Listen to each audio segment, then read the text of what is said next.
Assalamualaikum warahmatullahi wabarakatuh. Alhamdulillahi rabbil alamin ala ni'amihi al-mutawafirah wa 'ata'ihi mutakatsirah wa mananihi muta'addidah.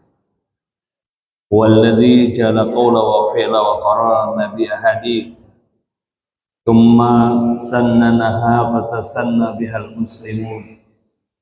Allahumma salli wa sallim wa barik ala sayyidina Muhammad wa ala alihi wa ashabihi ajma'in. Subhanaka la ilma lana illa ma 'allamtana innaka antal alimul hakim.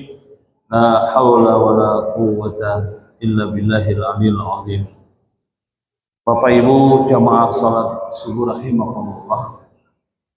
Kembali kita awali majelis kita dengan niat nawaitul i'tikaf fi hadzal masjid lillahi ta'ala.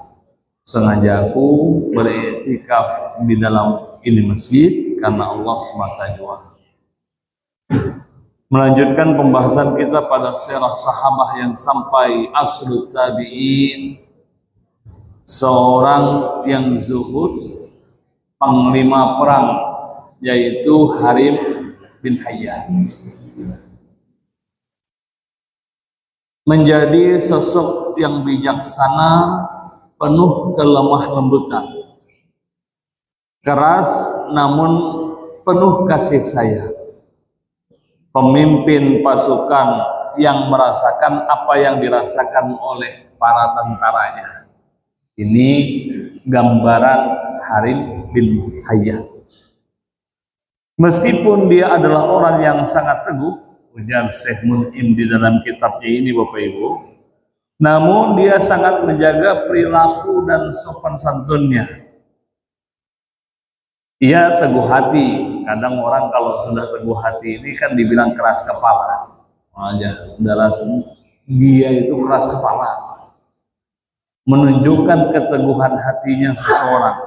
Namun meskipun keras hati dalam sesuatu hal, ia punya perilaku yang sopan dan santun. Tidak suka mencaci maki saudaranya di dalam Islam, meskipun hanya dengan kalimat-kalimat yang sepele saja. Bahkan ketika seorang itu bersalah sekalipun, dia menjaga. Walaupun dia punya kekuasaan dan kekuatan ada di genggaman tangannya, dia lemah lembut terhadap hak-hak orang lain, musuh bagi kezaliman dan orang-orang yang zalim. Bapak Ibu yang dirahmati Allah, Harim bin Hayyan ini mengingatkan selalu sahabat-sahabatnya, orang-orang yang mencintainya. Apa ujarnya dalam mengingatkan itu? Wahai saudara-saudaraku, tidaklah seorang hamba datang kepada Allah dengan segenap hatinya, melainkan Allah akan menghadapkan hati-hati orang tersebut kepadanya sehingga Allah menganugerahkan cinta kepada mereka. Nah, ini yang selalu diingatkan oleh Harim kepada sahabatnya, kepada orang-orang yang mencintainya. Wahai saudara-saudaraku, ketika seorang hamba datang kepada Allah dengan segenap hati, sungguh-sungguh, ketika seorang itu datang kepada Allah dengan kesungguhan hati, maka Allah akan menghadapkan hatinya dan menganugerahkan cintanya kepadanya. Jadi kalau kita bersungguh-sungguh dalam mencintai Allah, Allah akan anugerahkan cinta ke dalam hati kita kepada Allah.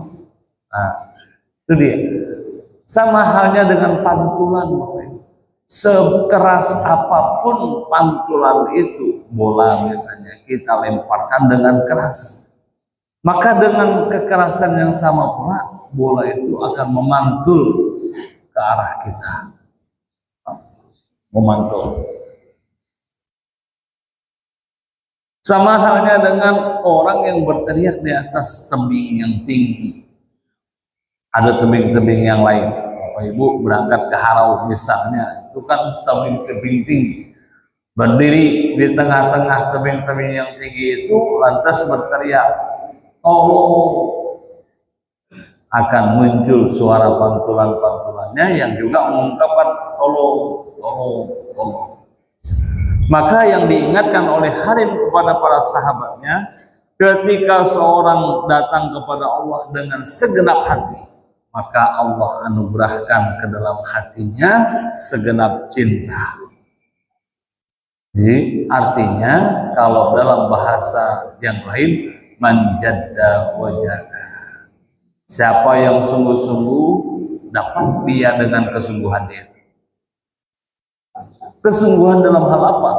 Dalam setiap aspek kegiatan. Bersungguh-sungguh dalam beribadah, bersungguh-sungguh dalam bermuamalah, bersungguh-sungguh dalam siasat, bersungguh-sungguh dalam kegiatan apapun itu. Maka hasil dari kesungguhan tidak lain adalah apa yang diharapkan dan yang diinginkan. Tidaklah seseorang mencintai Allah dengan segenap hati kecuali Allah akan menganugerahkan ke dalam hatinya rasa cinta kepada Allah. Ya kan? Pernah suatu ketika Bapak Ibu datang kepada Harim bin Hayyan itu seorang laki-laki. Lantas laki-laki itu bisa jadi hitungannya kayak kita. Kita datang kepada sosok ulama, kita tanya, mungkin tidak pernah juga kita lakukan itu. Tapi kalau ada guru yang kita kenal bagaimana sikapnya keseharian, ada bagusnya kita datangi. Nah, laki-laki itu bayangkan kita datang ke Harim, lalu laki-laki yang tadi datang berkata, "Ya Syekh, wahai Harim, wahai Tuan, bagaimana engkau berdoa?" Rupanya mau tahu kalau doa itu bagaimana.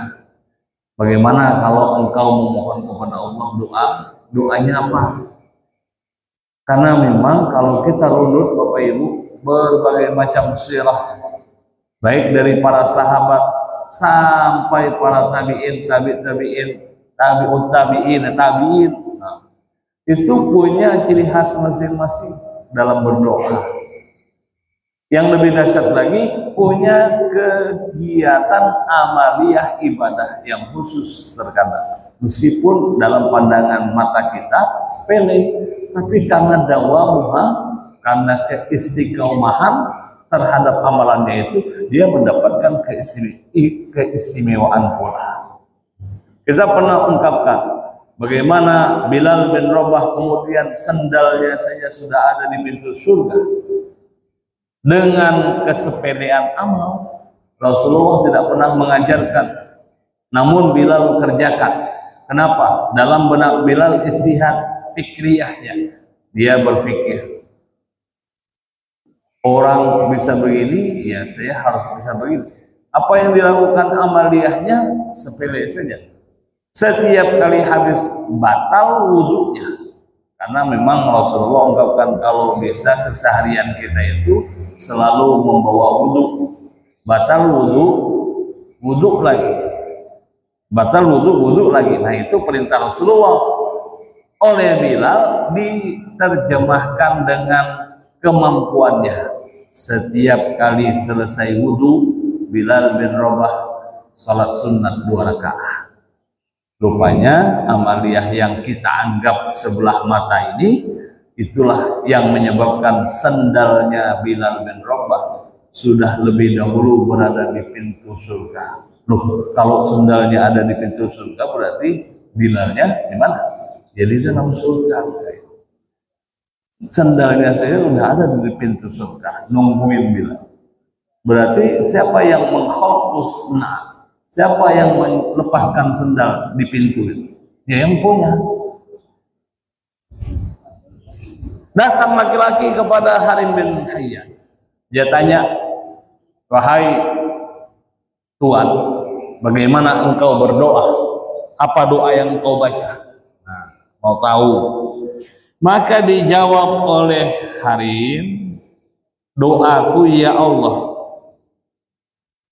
aku berlindung kepadamu dari keburukan zaman, di mana orang kecil di zaman itu bersifat sombong. Para pembesar di zaman itu bersepakat, sementara mereka pasti mati. Nah, bersepakat dalam keburukan, sementara mereka itu pasti akan mendekati ajalnya masing-masing. Berlindung kepada Allah dari keburukan zaman.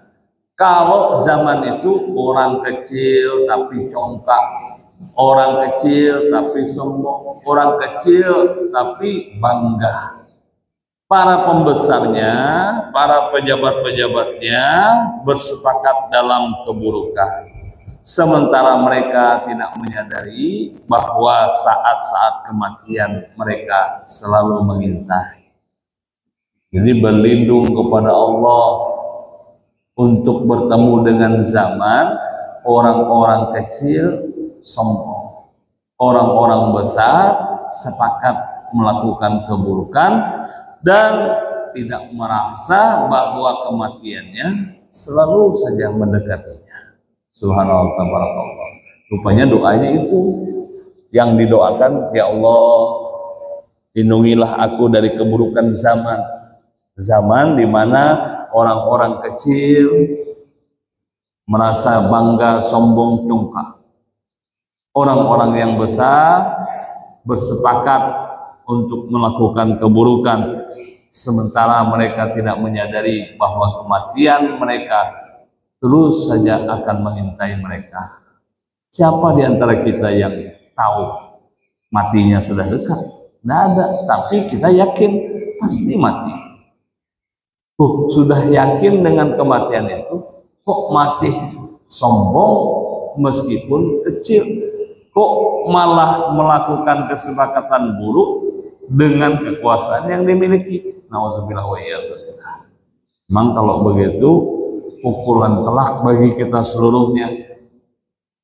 Artinya kita diingatkan, kalau ada kita yang ingat akan kematian itu, siapa lagi yang sanggup untuk menyuap nasi, makan, menikmati sepiringnya? Orang ingat nih, malaikatnya dilihatkan Allah, malaikat mautnya itu dilihatkan Allah di pelupuk mata kita. Dia ada di higa kita nih, sanggup ya makan? Nggak akan sanggup tersuap nasi. Kenapa? Menghadangi di hadapan kita. Kalau Allah ingin lihatkan begitu, mengintai terus. Ayo ku cabut nyawa, cabut nyawa. Jangankan begitu, maling ditangkap polisi, digari kata orang Banjar, diborgol tangannya, diajak masuk warung makan Padang, enak itu. Dihidangkan di hadapannya rendang, suruh makan. Itu rasa rendang yang nikmat hambar. Maling ditangkap, borgol tangannya, suruh makan rendang dengan borgol tangan nih. Sebelah-sebelahnya polisi semuanya. Itu rendang yang nikmat akan jadi hambar. Seketika lidahnya begitu rasanya. Nggak bisa melakukan apa-apa lagi. Nih kita pasti di sebelah, di sekeliling kita adalah kematian. Kok senang saja melakukan keburukan, kok bangga saja dengan kesombongannya, kok hebat saja dengan kekuasaannya, dah sadar bahwa dia diintai oleh kematian. Kalau Allah lihatkan di pelupuk matanya, niscaya tidak akan mampu melakukan apa-apa lagi dan diam. Nah, itu yang diingatkan oleh Harim bin Hayyan dalam doanya. Ya Allah, aku berlindung kepada Engkau dari keburukan zaman di mana orang-orang kecil bersikap congkak sombong dan orang-orang besar bersepakat melakukan keburukan. Sementara mereka tidak menyadari bahwa kematian mereka selalu saja mendekat.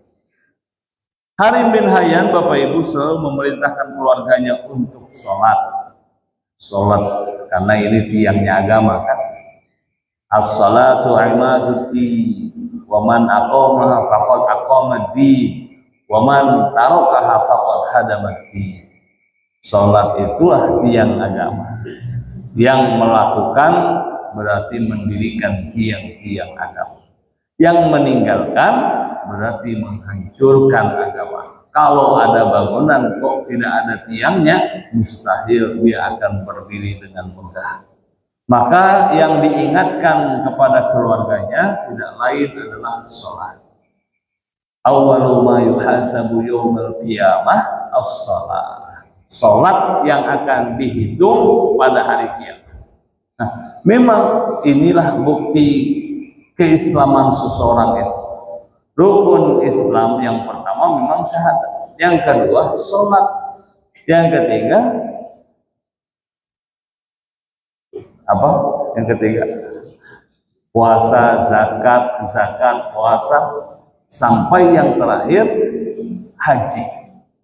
Subhanallah, hari ini kita tahu para jamaah haji kemarin tanggal 8 Zulhijjah semalam, hari Rabu, setelah zuhur jamaah Indonesia, seluruh jamaah dunia bahkan itu sudah dipindahkan. Sebagian mengikuti Yaumut Tarwiyah pindah ke Mina, sunatnya begitu. Tapi karena repot pekerjaannya, rata-rata untuk orang Indonesia mereka langsung tanggal 8 ke Arafah. Sore sudah di Arafah. Tadi malam sudah dikirimkan laporan dari petugas haji daerah kita, jamaah inhil yang jumlahnya 445 tambah 5 tambah 11. Jadi itu jamaah kita kan beda-beda kloternya, kelompok terbangnya, maktabnya beda. 445 tambah 5 orang lagi kloter 11 tambah 11 orang lagi di kloter 15. Itu semua sudah ada di Arafah. Tenda-tendanya kita lihat memang ya 50 cm kasurnya Bapak Ibu. Kalau saya masing-masing kita lah tidak bisa telantang tidurnya. Tidurnya itu ya berhiring kayak jenazah juga, berhiring ke kanan. Nah, karena memang sunnahnya Rasulullah tidur itu miringnya ke kanan, ke kirinya yang ada paru-paru itu jangan ditindih. Sunnahnya kan begitu. Lantas bantalnya ada disiapkan limpih, memang bantalnya limpih. Namun sunatnya Rasulullah lagi ya tidur itu berbantalkan lengan, begitu. Tangan kanan, nah sunatnya begitu. Jangan meringkuk kakinya. Nah, meringkuk itu dilipat kayak bongkok udang, itu meringkuk namanya. Luruskan kakinya. Nah itu sunatnya tidur. Maka tadi malam nih, saat ini di sana baru jam 2 subuh. Mereka tidur di tenda-tenda. Sudah tenda di Arafah ini.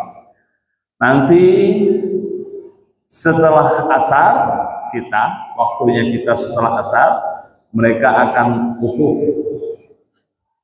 melaksanakan sholat zuhur dan asar jamak takdim qasar. 2 rakaat zuhur, 2 rakaat asar. Selesai sholat wajib fardu jamaknya ini mendengarkan khutbah Arafah, karena Rasulullah berkhutbah saat di Arafah itulah khutbatul wada, perpisahannya Rasulullah. Setelah itu Rasulullah wafat. Ini khutbah yang terakhirnya Rasulullah di hadapan kaum muslimin, dan itu khutbah yang juga kita ikuti untuk saudara-saudara kita yang berhaji. Nanti setelah asar waktu kita, mereka akan duduk wukuf. Namanya wukuf itu diam, duduk merenung, mendengarkan khutbah, lalu melanjutkan dengan zikir, tasbih, tahmid, mengingat Allah sepanjang waktu, paling tidak sampai asar. Jadi kalau kita sholat zuhur ba'da zawal itu jam 12 lewat 20 menit, Ya sama lah di sana jam 12 lewat 20, lewat 10, lewat 5. Setelah itu nanti lakukan sholat jamaknya tadi 2 zuhur asar, dengarkan khutbahnya, yaitu paling 1 jam selesai jam 2. Jam 2 menuju jam 3, 1 jam lagi zikir, tahmid, tasbih, tahlil, wah dibacanya banyak-banyak, bukan hanya cuma 100, 200, 1000. Subhanallah, indah. Untuk apa? Wukuf, diam, jangan lakukan apa-apa, duduk saja diam. Namanya wukuf ya kan, diam. Wukuf, diam. Menyadari bahwa memang manusia tidak punya kekuatan apa-apa. Mereka berdiam di sana, duduk dengan tenang, dengan pakaian yang sama, tidak membedakan mana pembesar, mana penguasa. Sama pakaiannya putih, seakan-akan itulah gambaran hari mahsyar. Putih, semuanya duduk sama seragamnya, tidak ada yang belang-belang, semuanya putih, sama seragamnya. Tidak ada hakikat kekuatan upaya daya tiap manusia yang mereka miliki, karena yang punya hanya Allah Subhanahu wa Ta'ala. Maka sadari betul-betul kita dari tiada lantas menjadi ada, nanti pun akan kembali tidak ada. Bapak Ibu yang dirahmati Allah Subhanahu wa Ta'ala. Ini maka tadi imam sudah memulai takbiran. Memang sunatnya itu takbirannya setelah asar, sunatnya. Tapi boleh diawali dari subuh. Memang sunatnya, anjurannya setelah sholat asar hari ini. Karena saat ini jamaah hajinya memang sudah wukuf, sudah ada di Arafah, tapi mereka belum takbiran. Nanti takbirannya setelah mereka selesai wukuf asar itu baru kita gemakan takbir. Nah, gemakan takbir sampai habis hari tasyrik di waktu asar ke-13, tanggal 13 Zulhijjah, nanti hari Senin setelah asar habis. Mulainya setelah asar tanggal 9, habisnya tanggal 13 setelah asar. Tapi mau diawali dari subuh ya bagus juga, bergetar aras. Karena memang ketika orang melantunkan takbir itu para malaikat di langit ikut menyambut. Kalau telinga kita ini memahami suara ultrasonik itu, mungkin ya kita kaget semuanya. Malaikat yang mengayumi kita pada subuh hari ini ikut juga bertakbir, bertasbih, bertahmid, bertahlil. Subhanallah, tabarakallah. Bapak Ibu, Harim bin Hayyan selalu ingatkan akan sholat kepada saudara anak-anak keluarganya. Berikut ini ada seorang yang hidup sezaman dengannya. Orang yang hidup sezaman dengan Harim menceritakan dengan perkataan, apabila Harim melihat keluarganya banyak ketawa, maka dia akan memerintahkan orang yang ketawa itu untuk mendirikan sholat. Subhanallah. Mungkin ini pula lagi yang uniknya. Kalau tadi setelah wudhu sholat sunnah, Harim bin Hayyan melihat anak istri keluarganya sedang berbicara, ngobrol, bersenda gurau, bercanda, kok tertawanya terbahak-bahak sampai kelihatan giginya dan lain sebagainya. Jadi tertawa itu ya secukupnya, itu ya gigi tidak kelihatan Bapak. Tapi ya senyum berarti ya. Kalau tertawa terbahak, seakan-akan dunia ini sudah lepas semua kegundahan lepas. Memang kalau orang sudah tertawa sedemikian rupa, berarti kan memang lupa dia, hutangnya aja lupa kalau udah ketawa terbahak. Nah, didatangi oleh Harim, lalu ujar Harim, diri, sholat 2 rakaat, suruhnya begitu. Kenapa? Karena sudah lupa akan hutang gara-gara tertawa terbahak-bahak. Itu kata yang sejaman dengan Harim. Harim itu kalau melihat keluarganya sedang asik bersenda gurau bercanda, kok dia tertawa-tertawa, gembira-gembira seakan-akan memang tidak mati lagi. Itu didatangi olehnya, disenggol, diingatkan, sholat, dirikan sholat. Sholat apa? Sunat mutlak aja. Waktunya bukan waktu sholat, tapi disuruh sholat. Kenapa? Mengingatkan bahwa akibat senda gurau tertawa yang terbahak-bahak tadi, itu lupa bahwa dia akan mati. Sholat katanya, diingatkannya begitu. Subhanallah, tabarakallah. Itu yang dilakukan oleh sosok ulama zuhud Harim bin Hayyan kepada keluarganya. Sholat 5 waktu sudah diingatkan. Apabila senda gurau dan itu menyebabkan kita lupa akan segalanya, kembali Harim akan mengingatkan untuk mendirikan sholat. Sungguh ini bukti bahwa dia mengkhawatirkan keluarganya. Nah, lantas kalau kita bicara keluarga ini, Bapak Ibu, sekarang ini tidak ada yang tidak keluarga. Apalagi kalau dia sama misalnya susah di tembilahannya aja, ya keluarga. Kenapa berait sudah? Ini nikah dengan ini jadi keluarga ya kan? Maka kalau begitu, siapa yang disebut dengan keluarga itu? Ya kita semua. Kalau mau dirait-raitkan, ya semua yang ada di masjid ini keluarga. Entah itu keluarga karena nasab darahnya atau keluarga karena pernikahan. Kan keluarga. Lebih detail lagi, lebih umum general lagi, keluarga pastinya kita ini semuanya selaku muslim mengaku Allah Subhanahu wa taala Tuhannya. Maka ini adalah ikhwah. Kalau begitu kita tidak mesti harus betul-betul adik kandungnya, betul-betul marinanya, betul-betul kakeknya, bapaknya, itu yang disebut keluarga. Tapi ketika dia berhubungan dengan nasabnya, berhubungan dengan pernikahan yang terjadi di dalam nasabnya tadi, maka hitungannya sudah keluarga. Artinya kita kesemuanya ini diingatkan oleh hari bahwa kita mestinya selalu dirikan sholat 5 waktu. Kalau bersenda gurau berlebihan, ingatkan untuk dirikan sholat mutlak. Sungguh ia khawatir akan keluarganya. Jika dunia dan perhiasannya itu membuat keluarga berpaling dari mengingat Allah, maka selalu diingatkan kembali kepada Allah. Dunia dan apa yang ada di dalamnya, sibuk bicara bisnis, sibuk bicarakan tentang harta benda saja, itu diingatkan oleh Harim tentang akhirat. Rumah Harim menjadi salah satu rumah di antara rumah orang yang tidak terlena dengan perniagaan, rumah yang tidak terlena dengan keduniawian, jual beli atau perkara dunia lainnya.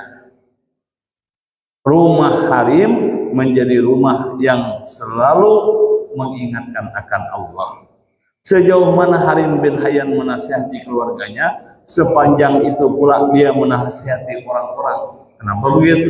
Karena orang-orang itu kalau dirunut kayak kita tadi juga pasti masuk dalam keluarga. Lebih spesifik, mengecil, mengerucut deduktif lagi, ya sama-sama anaknya dari Nabi Adam. Hitungannya kan keluarga sudah. Kalau sudah sampai ke Datu Adam itu ya semua berarti keluarga, karena dia manusia pertama. Terus nenek Hawa, Adam, nenek Hawa, muncul keturunan sampailah ke kita. Kalau begitu semua kita keluarga. Maka Harim itu sebagaimana menasihati keluarga dekatnya, sama halnya dengan menasihati orang-orang yang ada di sekitarnya, karena memang orang-orang yang ada di sekitar kita itu mesti juga adalah keluarga kita. Apalagi yang sehati kayak kita ini, tiap subuh bertemuan, mukanya itu aja. Ini alhamdulillah subuh hari ini memang agak beda muka-mukanya. Kayak Ayahanda Haji Irham, ayah tetap sebelahnya lagi ya, kan pinanduan semua. Bahkan kalau Ayah Irham beliau ini tahu kecilnya saya dari bocah-bocah Imusan, mungkin dari bayi. Empat juga merayakan ulun waktu bersunat, mengantarkan juga waktu bersunat. Nah, itu keluarga sebenarnya hitungannya. Maka orang-orang pun dinasihati sama halnya dengan ia menasihati keluarganya. Oleh karena itu, watawasau bil haq, watawasau bis sabr. Nasihat itu tidak mesti dari orang yang selalu dikenal.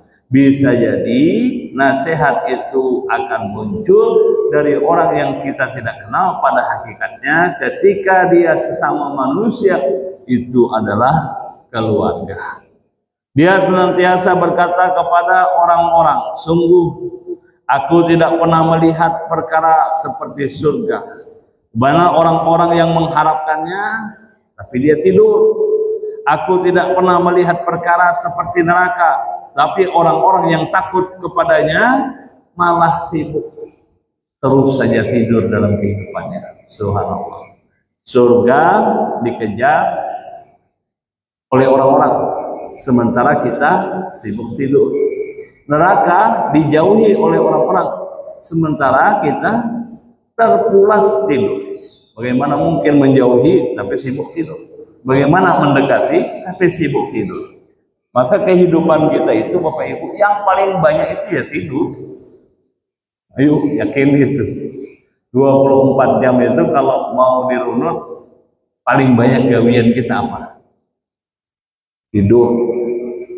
Ada yang 8 jam. Kalau menurut ilmu kesehatan kan 8 jam memang tidur. Nanti jam 9 tidurnya, bangunnya jam 5. Subhanallah, mungkin ada pula karena dia hitungannya mengikuti ilmu kesehatan itu tidur 8 jam. Kalau tidurnya jam 11 ya bangunnya jam 7. Hilang subuhnya. Paling banyak pekerjaan manusia ini adalah tidur. Tidur paling banyak.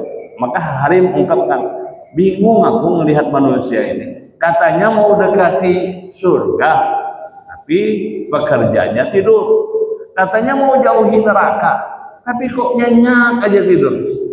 Nah, kenapa? Karena pekerjaan yang paling banyak dikerjakan oleh manusia tidak lain adalah tidur. Tunggu nanti waktu mati tidurnya bahimatan.